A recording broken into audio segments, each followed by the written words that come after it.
அனைவருக்கும் வணக்கம். இன்றைக்கி வந்து 30/7/2024 செவ்வாய்க்கிழமை அன்னைக்கு Nifty index, bank Nifty index and இன்றைக்கி எக்ஸ்பைரி இருக்க ஃபின் நிஃப்டி இது மூணுமே சிபிஆர் இண்டிகேட்டர் யூஸ் பண்ணி எப்படி ட்ரேட் பண்ணுறது அப்படிங்கிறத பார்த்துடலாம். அதுக்கு முன்னாடி நேற்று வந்து யூஎஸ் மார்க்கில் என்னாச்சு அப்படிங்கிறத பார்க்கும்போது உங்களுக்கு ஒரு நல்ல கன்சல்டேஷன் அப்படிங்கிறது நடந்திருக்கு. ஒரு ஷார்ட் ரேஞ்சுக்குள்ளே வந்து பார்த்திங்கன்னா கன்சல்டேஷன் நடந்திருக்கு. 0.12% வந்து டவுன் நெகட்டிவாக முடிச்சிருக்கான். அண்ட் S&P வந்து பார்த்திங்கன்னா 0.08% பாசிட்டிவாக முடிச்சிருக்கான். நாஸ்டாக் வந்து 0.09% பாசிட்டிவாக முடிச்சிருக்கான். So it is a proper consultation தான். இந்த இடத்துல மேபி மார்க்கெட் கன்சல்டேட் ஆகிட்டு ஃபர்தராக மேலே போகிறதுக்கு எல்லா வாய்ப்பு இருக்குங்க அப்படிங்கிற மாதிரி தான் தெரியுது.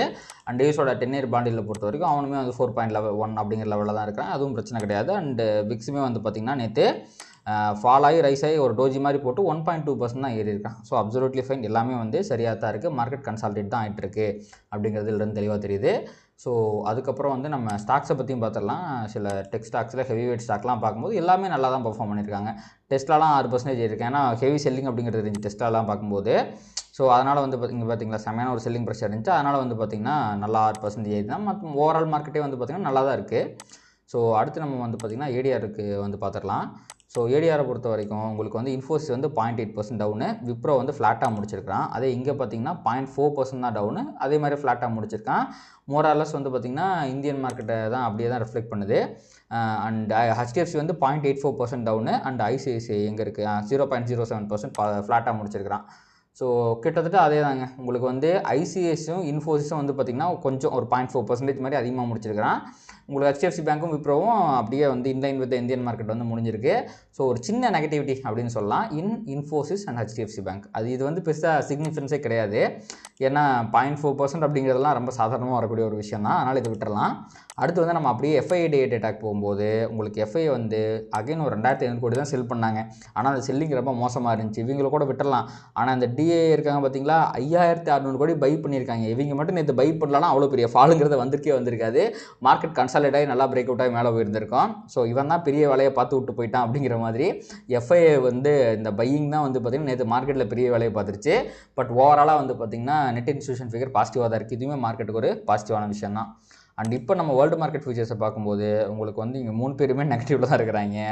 அடுத்து யூரோப்பியன் மார்க்கெட்டும் பயங்கர நெகட்டிவாக இருக்குது. அப்படியே இங்கே வந்து பார்த்திங்கன்னா நிக்கி வந்து லைட்டாக நெகட்டிவாக இருக்கான். தைவான் வழக்கம் போல் ஏறினாலும் 2%, இறங்கினாலும் 2%ங்கிற மாதிரி 2% பாசிட்டிவாக இருக்கான். ஸோ ஓவராலாக பார்க்கும்போது ஒரு நெகட்டிவிட்டி தான் என் கண்ணுக்கு தெரியுதுங்க வேர்ல்டு மார்க்கெட்டில். ஸோ அப்படியே கிஃப்ட் நிஃப்டி பக்கம் வந்தீங்க அப்படின்னா கிஃப்ட் நிஃப்டி வந்து 874 அப்படின்னு ட்ரேட் ஆகிட்டு இருக்கான்.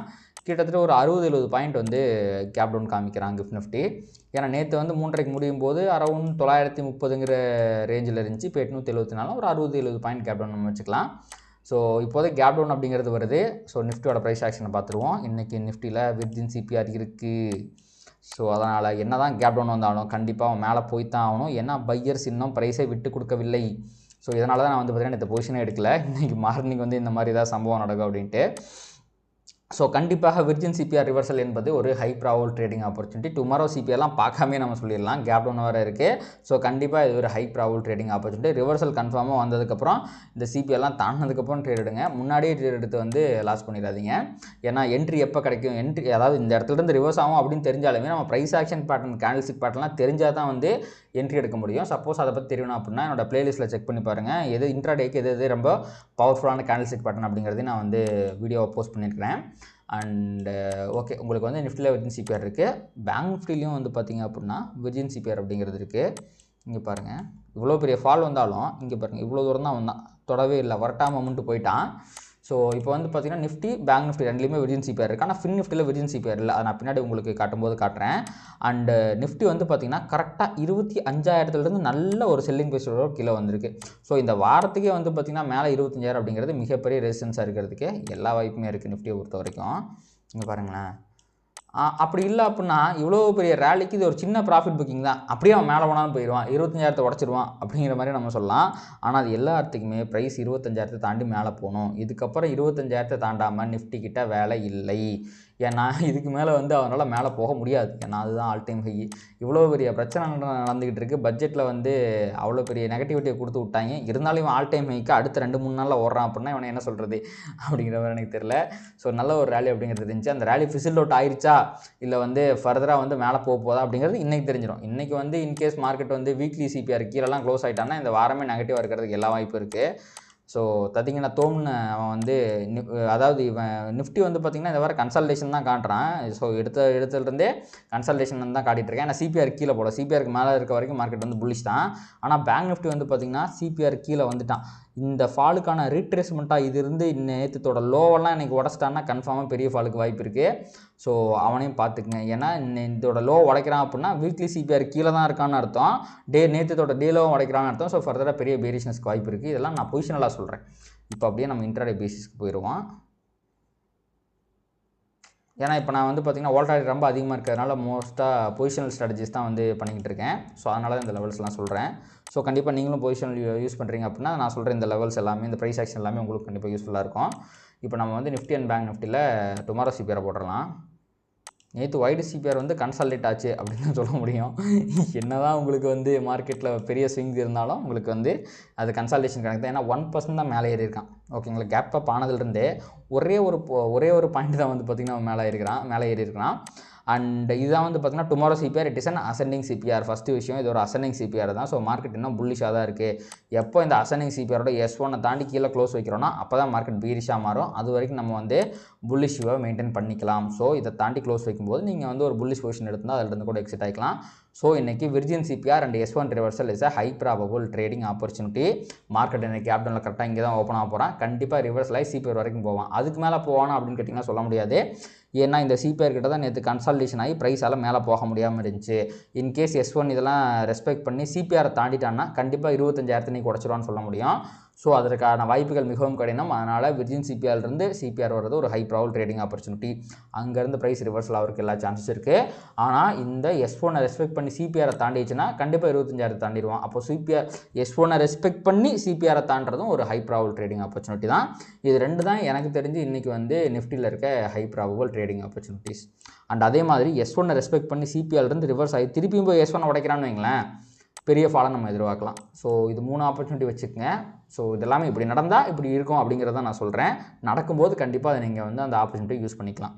ஸோ அடுத்து வந்து பார்த்திங்கன்னா அப்படியே பேங்க் நிஃப்டி பக்கம் போயிட்டு நம்ம டுமாரோ சிபிஆரை பார்க்கலாம். ஸோ பேங்க் நிஃப்டியில் இன்றைக்கி வந்து பார்த்திங்கன்னா கொஞ்சம் வைடுங்கிற மாதிரி தான் இருக்குது. ரொம்ப மீடியம்லாம் சொல்ல முடியாது. நிஃப்டியில் மீடியம் சிபிஆர் வந்திருக்கு, ஆனால் இங்கே கொஞ்சம் வைடு சிபிஆர் தான் வந்திருக்கு. மேபி மார்க்கெட் இன்றைக்கி கன்சல்டேஷன் ஆகிறதுக்கு எல்லா வாய்ப்புகளும் இருக்குது. அண்டு பேங்க் நிஃப்டிலையுமே நேற்று விர்ஜின் சிபிஆர் வந்த காரணத்தினால் இன்றைக்குமே ப்ரைஸ் கேப் டவுன் ஆகுது அப்படின்னா S1 கிட்ட இருந்து ரிவர்சல் ஆகிறது ஒரு high probable trading opportunity because of the ascending CPR வந்தாலே ப்ரைஸ் வந்து புல்லிஷாக தான் இருக்கும். ஸோ கேப் டவுனில் ஒரு 200 பாயிண்ட் மாதிரி கேப் டவுன் ஆகிறதுக்கு எல்லா வாய்ப்புகளும் இருக்குது. ஸோ அப்படி ஓப்பன் ஆகும்போது உங்களுக்கு வந்து பார்த்திங்கன்னா இங்கேலாம் இல்லை, உங்களுக்கு விர்ஜின் சிபிஆர் பக்கத்தில் தான் ஓப்பனே ஆக போகுது. ஸோ கண்டிப்பாக பார்க்கலாம், ஒரு சிபிஆர் வரைக்கும் வரதுக்கான வாய்ப்பு இருக்குது. அண்ட் இது வைடு சிபிஆருங்கிறனால கண்டிப்பாக சிபிஆரில் ரிவர்சல் ஆகிறதுக்கான வாய்ப்புகள் இருக்குது. ஸோ அசெண்டிங் சிபிஆர் ரிவர்சல் ஆகும்போது அது ஒரு லோ ப்ராபபிள் ட்ரேட் தான். ஸோ நீங்கள் சிபிஆர் பிரேக் அவுட்டுக்கு வெயிட் பண்ணலாம். பிரேக் அவுட் ஆச்சுன்னா ஃபர்தராக வந்து உங்களுக்கு வந்து இந்த ஹையெல்லாம் ஈஸியாக தாண்டிடுவான். இந்த சிபிஆரை பிரேக் அவுட் பண்ணிட்டான் அப்படின்னா, ஏன்னா இந்த இடத்துல தான் வந்து பையர்ஸால் வந்து மேலே ப்ரைஸை கொண்டு போக முடியல, கன்சல்டேஷன் ஆயிருக்கான். அதையும் தாண்டி போகிறாங்க அப்படின்னா பையர்ஸ் வந்து ஸ்ட்ரென்த்தை கெயின் பண்ணிட்டாங்கன்னு அர்த்தம். ஸோ கண்டிப்பாக ப்ரைஸ் மேலே போகும் அப்படின்னு அர்த்தம். நிஃப்டிக்கு சொன்ன சேம் விஷயம் தாங்க இதுக்கு நான் சொல்கிறேன். S1 ரிவர்சல் சிபிஆர்லேருந்து ப்ரைஸ் ரிவர்ஸ் ஆகி கீழே போய் S1 திருப்பி தாண்டிச்சுன்னா பெருசாக கீழே போகிறதுக்கு வாய்ப்பு இருக்குது. அப்படி ரிவர்ஸ் ஆகாமல் சிபிஆர் தாண்டி ஒரு 5 மினிட்ஸ் நல்லா க்ளோஸ் வச்சான் அப்படின்னா ஃபர்தராக மேலே போகிறதுக்கும் வாய்ப்பு இருக்குது. ஆனால் இன்றைக்கி என்னமோ கண்டிப்பாக பயங்கர வாலட்டைலாக இருக்கும் அப்படின்னு எனக்கு தோணுது மார்க்கெட்டு. ஸோ பார்த்து ட்ரேட் பண்ணிக்கோங்க. அடுத்து அப்படியே ஃபின் நிஃப்டிக்கு போனால், நான் இப்போ வந்து பேங்க் நிஃப்டி அண்ட் ஃபின் நிஃப்டிக்கு சொன்ன எல்லா விஷயங்களும் பொருந்தும். ஒரே ஒரு விஷயம் மட்டும் பொருந்தாது. ஏனென்றால் இதுதான் நேற்றத்தோட சிபிஆர். ஓகேங்களா, ஸோ அவன் வந்து விர்ஜின் சிபிஆர் கிடையாது ஃபின் நிஃப்டியில். பேங்க் நிஃப்டியில் தான் விர்ஜின் சிபிஆர், ஃபின் நிஃப்டியில் விர்ஜின் சிபிஆர் கிடையாது. அப்படி இருந்தாலுமே இது ஒரு அசெண்டிங் சிபிஆர் தான், வைடு சிபிஆர் தான். ஸோ விர்ஜின் சிபிஆர்லாம் என்ன, நமக்கு வந்து S1 ரிவர்சல் ஒரு ஹை ப்ராபபிள் ட்ரேடிங் ஆப்பர்ச்சுனிட்டி தான். அதே மாதிரி ப்ரீவியஸ் டே லோ எங்கே பாருங்கள், இதுதான் ப்ரீவியஸ் டே லோன்னு வச்சுக்கோங்க. அதுக்கும் S1 இடையில் இருக்க டிஸ்டன்ஸ் வந்து ரொம்ப அதிகமாக இருக்குது. இப்படி இருக்கும்போதும் மார்க்கெட் வாலட்டைலாக இருந்தாலும் பெரிய மூவ்ஸை வந்து இன்ட்ராடேயில் பெரிய மூவ்ஸை கொடுத்தாலும் க்ளோஸ் ஆன் க்ளோஸ் பேசிஸில் மார்க்கெட் வந்து ஃப்ளாட்டாக தான் முடியும், ஆர் கன்சல்டேஷனில் தான் முடியும் அப்படின்னு சொல்லலாம். ஸோ எப்படி பார்த்தாலும் அசெண்டிங் சிபிஆரில் S1 reversal is high probable trading opportunity. So same நம்ம பேங்க் நிஃப்டிக்கு சொன்னது தான். S1 ரிவர்ஸ் ஆகி ப்ரைஸ் சிபிஆர் வரைக்கும் போகிறதுக்கு வாய்ப்பு இருக்குது.